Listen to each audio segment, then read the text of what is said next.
Hai, Sobat Dunia Donghua yang tercinta, kita berjumpa kembali, tanpa berlama-lama mari kita lanjutkan ceritanya.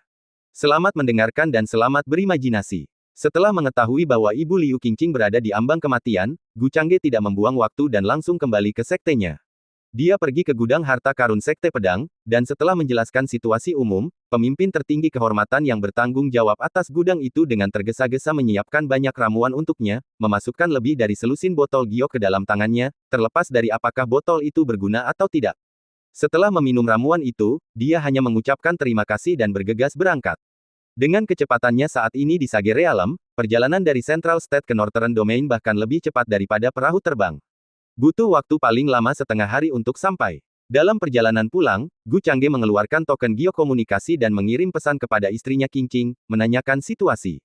Tetapi dia tidak menerima balasan untuk waktu yang lama. Tidak sampai beberapa jam kemudian, ketika dia sudah menginjakkan kaki di domain utara dan sedang menuju kembali ke Qingzhou. Apakah dia akhirnya menerima pesan? Aku menunggumu di rumah keluarga Liu. Itu hanya kalimat sederhana, tanpa informasi apapun yang terkait dengan ibunya, Zhao Ling.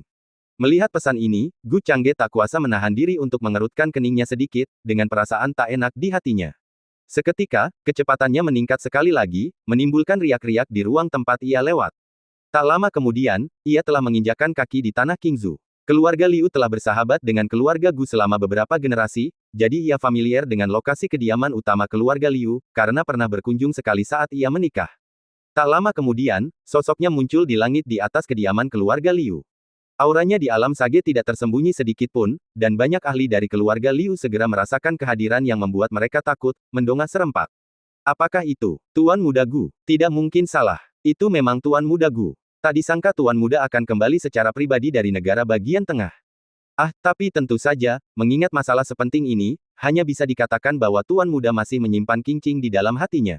Tak lama kemudian, para ahli keluarga Liu terbang ke udara untuk menyambut Gu Changge dengan tangan terkepal. Salam untuk Tuan Muda Gu. Karena kedekatan kedua keluarga, mereka tidak memanggilnya dengan sebutan Santo Pewaris, tetapi tetap memanggilnya Tuan Muda. Bagaimana kabar istriku? Gu Changge mengangkat tangannya sedikit untuk memberi isyarat, meski para ahli keluarga Liu ini yang tertinggi hanya berada di alam gerbang surgawi tingkat ke-8, dan yang lainnya yang tertinggi berada di alam tak terbatas tingkat ke-7, dia masih memberi mereka cukup muka. Tetapi dia tidak punya waktu untuk mengkhawatirkan masalah-masalah itu saat itu. Melihat lentera putih tergantung di sekitar kediaman keluarga Liu dan suasana yang aneh, dia menyadari bahwa dia telah datang terlambat.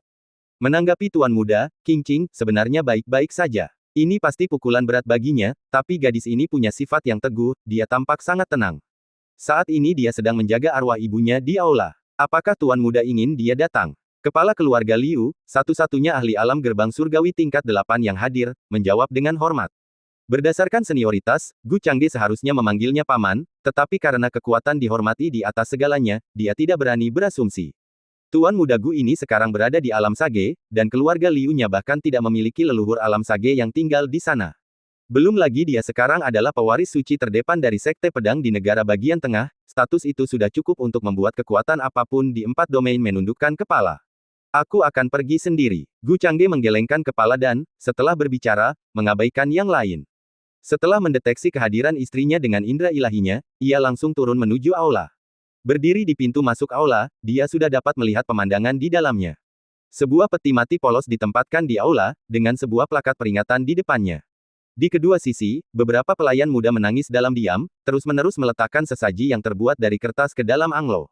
Liu Qingqing berlutut dengan tenang di tengah, punggungnya menghadap Gu Changge. Dia bahkan tidak menyadari kedatangannya. Jelas, dia tidak setenang yang dikatakan orang-orang di keluarga Liu. Kalau tidak, dengan alam tak terbatas tingkat ke-7 tingkat menengah miliknya saat ini, bagaimana mungkin dia tidak menyadari kedatangan Gu Changge? Gu Changge melangkah masuk, berjalan hingga mencapai sisi istrinya. Sinar matahari yang agak terik menyinarinya, menciptakan bayangan di depan Liu Qingqing. Baru pada saat itulah dia merasakan seseorang, dan secara naluriah menoleh untuk melihat.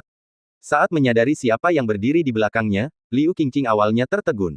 Saya minta maaf. Saya datang terlambat. Melihat sikapnya yang tenang, Gu Changge berjongkok, memeluknya dan menepuk punggungnya dengan lembut. Kalimat sederhana itu sampai ke telinganya, dan dia tak dapat lagi menahan kesedihan di hatinya. Dia menggigit bibirnya kuat-kuat, dan matanya langsung berkaca-kaca. Sebelum dia dapat berbicara, air mata besar mengalir di pipinya yang pucat, dan jatuh ke bahunya. Gu Changge tidak berkata apa-apa, hanya memeluknya dengan lembut. Dengan sebuah pikiran, ia membangun penghalang isolasi.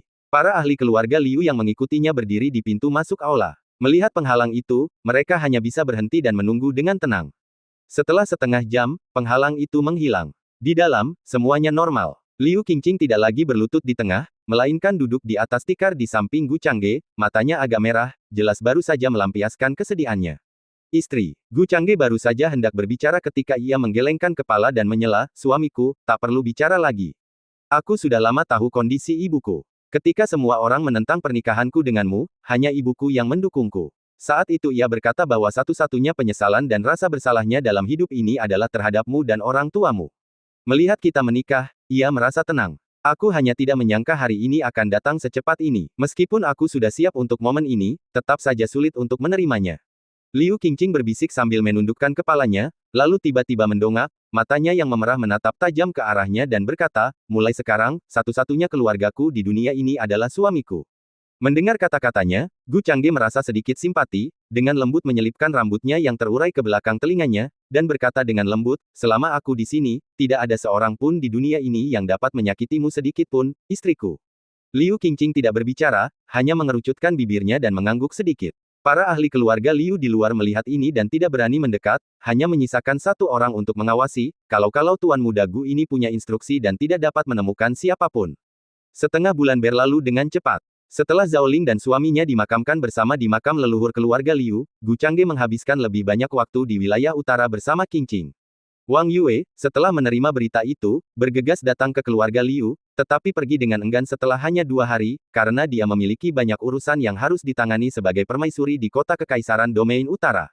Periode ini sedikit melelahkannya, jadi dia berencana untuk berangkat ke Central State dalam setengah tahun lagi. Suami, ayo pergi ke negara bagian tengah. Hari ini, Liu Qingqing, yang kondisinya tampak membaik, tiba-tiba berbicara di paviliun taman keluarga Liu. Baiklah, apakah istri saya perlu menyiapkan hal lainnya? Gu Changge tentu saja tidak keberatan, meskipun mereka kembali karena kematian mendadak Ibu Qingqing, ia awalnya berencana untuk membawanya ke Sekte Pedang untuk berkultivasi setelah mencapai alam petapa. Aku harus kembali ke Sekte Dingin Surgawi sekali lagi. Lagi pula, aku harus memberi tahu guru, kata Liu Qingqing lembut. Gu Changge mengangguk sedikit dan berkata, itu perlu. Di bawah penghormatan dari para ahli keluarga Liu, Gu Changge segera berangkat menuju Wuzu, tempat Sekte Dingin Surgawi berada. Kali ini, dia tidak kembali ke keluarga Gu, untuk menghindari keributan saat kembalinya Tuan Muda Gu ini. Tak lama kemudian, keduanya tiba di perbatasan Wuzu, di depan gerbang Gunung Sekte Dingin Surgawi. Gerbang itu dijaga oleh beberapa murid baru, yang dengan cepat dan hormat menyapa Liu Qingqing saat melihatnya, salam, Saintes. Akan tetapi, mereka tidak dapat menahan diri untuk tidak tercengang ketika melihat seorang laki-laki di samping Sang Santa. Orang suci ini biasanya memiliki sikap menyendiri, tidak pernah berinteraksi dengan laki-laki. Tiba-tiba, mereka menyadari sesuatu. Ketika bergabung dengan sekte tersebut, mereka mendengar bahwa Sang Saintes adalah pasangan Taois dari Tuan Muda legendaris keluarga Gu. Sepertinya pemuda ini, apakah dia pewaris suci Gu? Sayangnya, saat mereka bereaksi, kedua sosok itu telah menghilang dari gerbang gunung.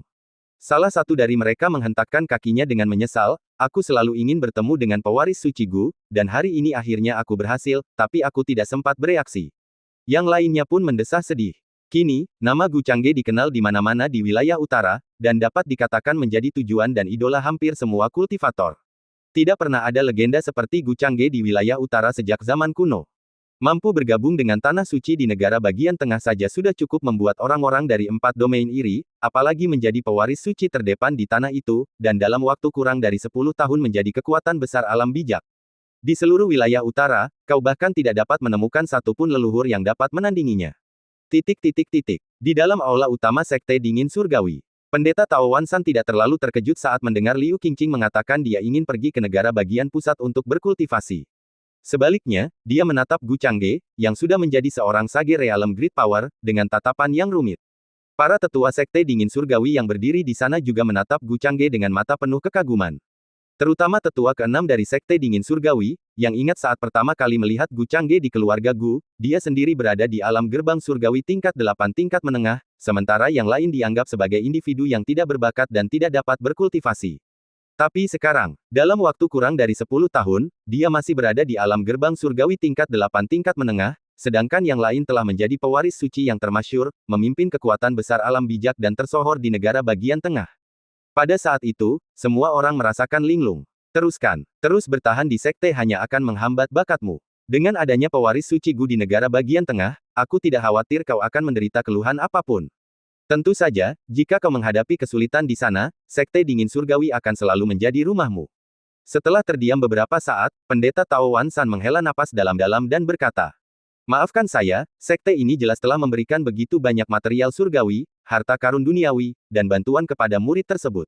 Dan sekarang muridnya adalah Liu Qingqing berbicara dengan perasaan bersalah sambil menundukkan kepalanya. Namun sebelum ia sempat menyelesaikan kalimatnya, Taois Wan San menyela, tidak perlu berpikir seperti itu, bahkan jika kau pergi ke negara bagian pusat, kau tetaplah saintes dari sekte dingin surgawi dan muridku. Jika sekte ini menghadapi masalah, kami mungkin perlu meminta bantuanmu, dan kuharap kau bersedia membantu. Tenang saja, guru, jika sekte dingin surgawi membutuhkannya, murid ini pasti akan melakukan yang terbaik. Liu Qingqing mengangguk setuju dengan tegas. Gu Changge juga sedikit menangkupkan kedua tangannya di samping, menyatakan pendiriannya, keluarga Gu juga bersedia menjaga persahabatan abadi dengan sekte dingin surgawi. Jika sekte dingin surgawi menghadapi kesulitan, keluarga Gu pasti akan membantu. Kalau begitu, lelaki tua ini dengan tulus berterima kasih kepada pewaris suci Gu. Mendengar perkataannya, pendeta Tao Wan San bangkit dan menangkupkan tangannya sebagai tanda terima kasih. Terhadap Gu Changge, dia tidak berani menyapa dirinya sendiri sebagai kursi ini. Satu-satunya keuntungannya adalah senioritasnya. Dari segi kekuatan, Gu Changge dapat menekan semua ahli sekte dingin surgawi di aula hanya dengan tekanan saja. Kapan kamu berencana berangkat? Sekte akan menyiapkan beberapa barang untukmu. Pendeta Tao Wan San tahu bahwa perjalanan Liu Qingqing ke negara bagian tengah tidak dapat diubah dan merasa cukup tenang tentang hal itu. Tidak perlu repot-repot. Kami kembali untuk memberi tahu guru dan sekte. Jika tidak ada lagi yang perlu diketahui murid ini bermaksud berangkat hari ini bersama suamiku menuju sekte pedang di negara bagian tengah. Liu Qingqing menggelengkan kepalanya sambil menangkupkan kedua tangannya. Secepat itu, yah, perubahan tempat mungkin memang akan mengubah keadaan pikiranmu. Pendeta Tao Wan San sedikit terkejut, tetapi mengingat kembali kejadian terkini yang dialami muridnya, dia mengangguk tanda mengerti. Tak lama kemudian, setelah mendapat penghormatan dari banyak tetua sekte dingin surgawi, mereka berdua berubah menjadi cahaya terowongan yang menuju ke negara bagian pusat. Di gerbang gunung, banyak pengikut sekte dingin surgawi menyaksikan cahaya terowongan yang pergi dengan mata penuh kekaguman dan rasa takjub.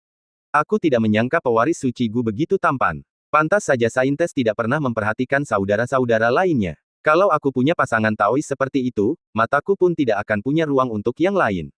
Saudari senior Liu sungguh beruntung, sekarang dia bisa menemani pasangan Taoisnya ke tanah suci negara bagian tengah untuk berkultivasi. Dengan status pewaris suci Gu di tanah suci, perawatan untuk saudari senior Liu pasti tidak akan buruk. Mungkin lain kali kita bertemu, kakak senior Liu mungkin sudah menjadi kekuatan besar kelas 8 atau bahkan kelas 9. Banyak murid sekte dingin surgawi merasa kagum, termasuk Zukin, yang menatap cahaya terowongan di kejauhan tanpa ada yang tersisa di hatinya kecuali rasa iri. Tetua keenam sekte dingin surgawi mengelus jenggotnya dan mendesah, untungnya, Sang Santa tidak mendengarkan kami, orang-orang tua, saat itu, kalau tidak, kami akan benar-benar bersalah. Para tetua lainnya, mendengar ini, mengangguk setuju dengan perasaan campur aduk. Saat itu, seluruh sekte menentang pernikahan Qingqing dengan tuan muda keluarga Gu. Ketika dia pergi ke keluarga Gu, semua orang mengira dia akan membatalkan pernikahan itu. Siapa sangka, sesampainya di keluarga Gu, Qingqing mengutarakan niatnya untuk menikah dengannya, membuat semua orang tercengang. Kalau dipikir-pikir lagi, mereka hampir saja menghancurkan kesempatan sang saintes dan memutus jalur hidup sekte dingin surgawi. Tidak terbayangkan pembalasan macam apa yang mungkin mereka hadapi dari keluarga Gu yang sekarang berkuasa, seandainya mereka secara paksa membatalkan pernikahan itu saat itu. Sekalipun Gu Changge sendiri cukup murah hati untuk tidak membalas, kekaguman fanatik yang dimiliki keluarga Gu terhadapnya sebagai tuan muda akan membuat mengingat kembali peristiwa tersebut menjadi bencana bagi sekte dingin surgawi. Gu Changge dan Liu Qingqing tidak menghadapi insiden lebih lanjut dalam perjalanan mereka. Dengan seorang kultivator alam sage yang memimpin jalan, mereka tiba di batas negara bagian tengah dalam waktu setengah hari. Begitu mereka melangkah ke negara bagian pusat, Liu Qingqing merasakan perbedaan besar dalam energi spiritual, bahkan aturan langit dan bumi tampak lebih lengkap dan jelas. Tak heran bila negara bagian tengah disebut sebagai destinasi utama para pembudidaya. Setelah melihatnya sendiri, terbukti tidak ada yang dilebih-lebihkan.